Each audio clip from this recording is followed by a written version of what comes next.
শুরু করছি আজকে একটা নতুন ক্লাস, সেটা হলো সময়। আর আমাদের চলেছে 2024 29শে ফেব্রুয়ারি। 2024 সালে 29শে ফেব্রুয়ারি আসতেছে। এর কারণ কি?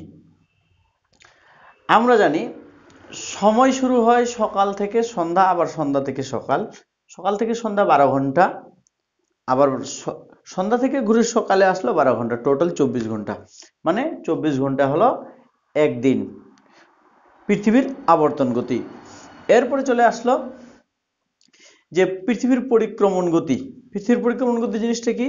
যে সূর্যের চারপাশে একবার ঘুরে আসতে পৃথিবীর সময় লাগে, যে সময় লাগে সেটা হলো পৃথিবীর পরিক্রমণ গতির সময়।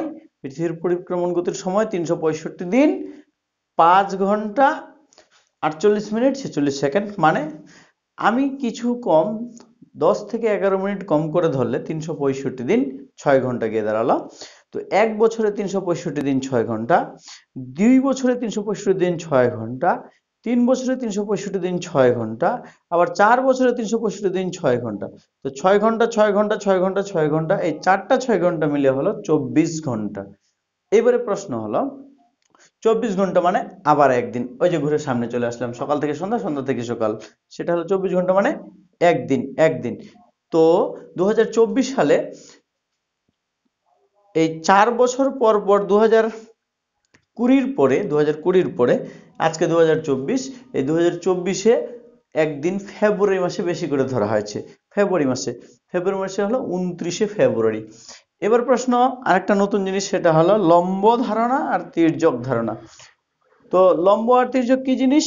লম্ব আলো, যেটা সূর্যের আলোটা সোজা লম্বা করে উপর থেকে সোজা নিচের দিকে পড়ে, যেমন একটা বল পড়ে, একটা আম পড়ে, একটা জাম পড়ে, আপেল পড়ে গাছ থেকে, ঠিক সোজা নিচের দিকে পড়ে। আবার তির্যক আলো কোনটা? যদি আমরা কিছু ঝাঁটা মেরে দেওয়া হলো, সেটা সোজা গিয়ে পড়বে না, সেটা এরকম কাত করে গিয়ে পড়বে। ঠিক সূর্যের আলোটা এরকম কাত করে বা হেলে পড়ে, এটাকে তির্যক আলো বুঝতে পারি। তো কেন এটা শিখতে হচ্ছে? যে লম্বা আলো যেখানে পড়ছে সেখানে সূর্যের উষ্ণতা বা গরমটা বেশি, আবার তির্যক আলো যেখানে আছে সেখানে উষ্ণতা বা গরম কম থাকছে। এই জন্য এই ধারণাটার দরকার পড়তেছে।